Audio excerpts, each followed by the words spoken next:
Howdy, my name's Trey Schlichting from Company Mounted Archery Training down here in South Texas.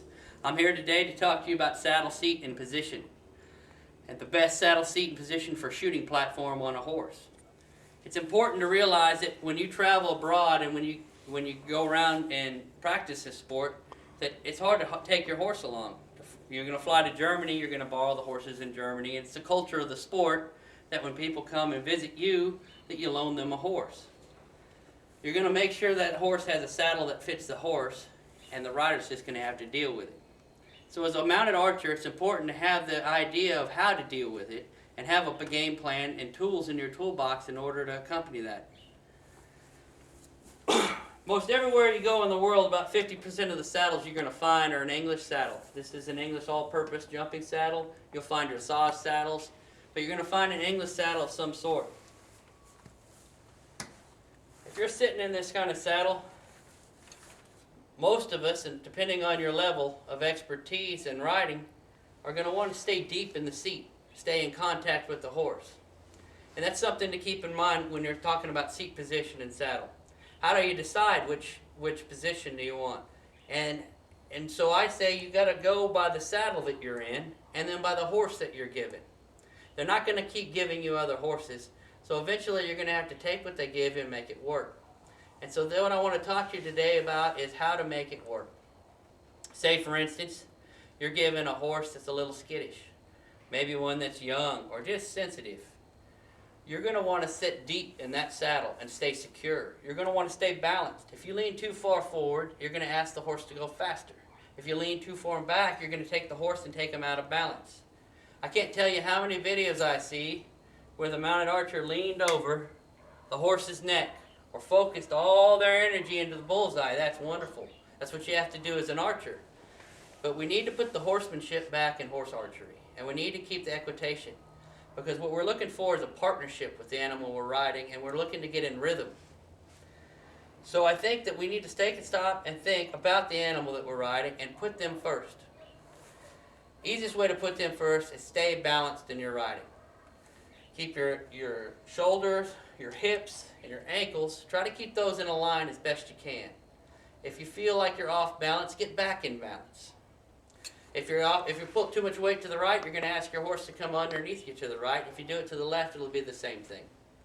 So, if you're given a horse and you're given this saddle, my best advice is to sit deep, regardless of the horse you're in. But if you're given a nicer horse, a horse maybe that has a little more veteran, and you're given a more secure saddle, like this one up here, then you have options. The first deep-seated seat I call level 1 shooting, sitting from your bottom. If you're given another saddle that gives you a little more security, and you're given a horse that'll allow it, to let you move around a little bit, then I say learn level 2. A level 2, you want to shorten the stirrups a little bit. You want them somewhere in between a dressage length and a jumping length, but somewhere where you've got at least 3 or 4 inches between you and the bottom of the seat.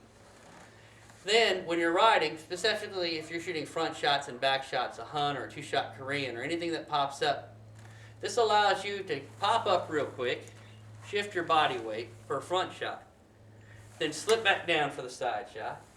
Pop up real quick, shift your body weight for the back shot. What I'm telling you to do is pop up for a second and slide your weight and put it back deep in the seat. Keep your balance right over your horse. Stay in contact with the horse. It lets you control their speed. It lets you feel what they're doing. And also, if they take a bad step, you're able to stay balanced and help them get out of it rather than putting too much weight forward and making them tumble to the ground, or too much weight backwards and have the same results. So what you're going to want to do again is you're going to, on a front shot, you're going to pop up, drop your seat back, put your right hip for a left-handed shooter back deep in the seat.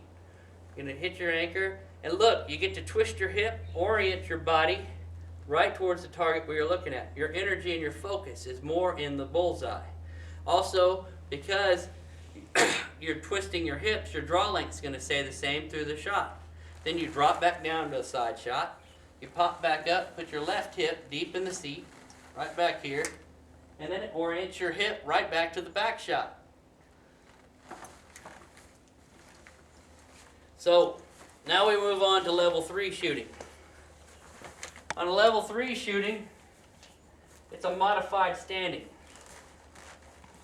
In a modified standing, there's 2 techniques. There's an early technique, a novice technique, and there's a more advanced technique. And it is important when you're doing a modified setting technique that you are on a horse that'll let you stand up and sit down and move up and down without spooking him. The other thing is that you want to make sure your saddle will accommodate it. You want saddle stirrups that move a little bit further underneath you so it allows you to stand. So at no point are you throwing your weight into the cantle or the pommel. Because when you do that and use that as a brace, it puts too much weight on the horse and you're not balancing the horse anymore, it's balancing you. So, 3rd level shooting is simple. You sit down, you load. You're staying deep, you're staying in contact, you got your air on, you hit full draw and anchor, full anchor, stand, shoot, follow through, sit down, and then load again. One more time.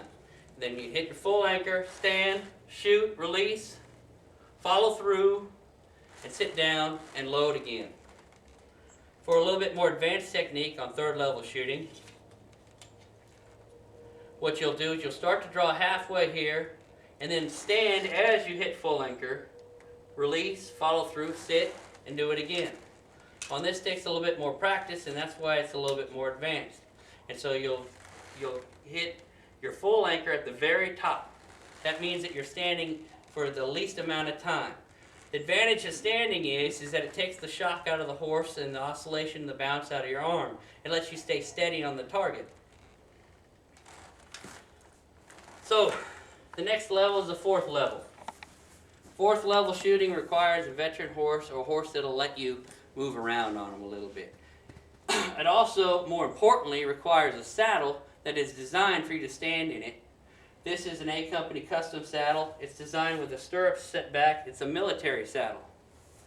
This saddle here lets you get in the middle of it and stand up.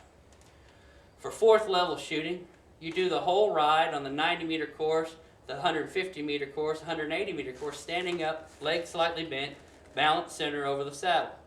It allows you to stay balanced without putting all your weight in the pommel and all in the back.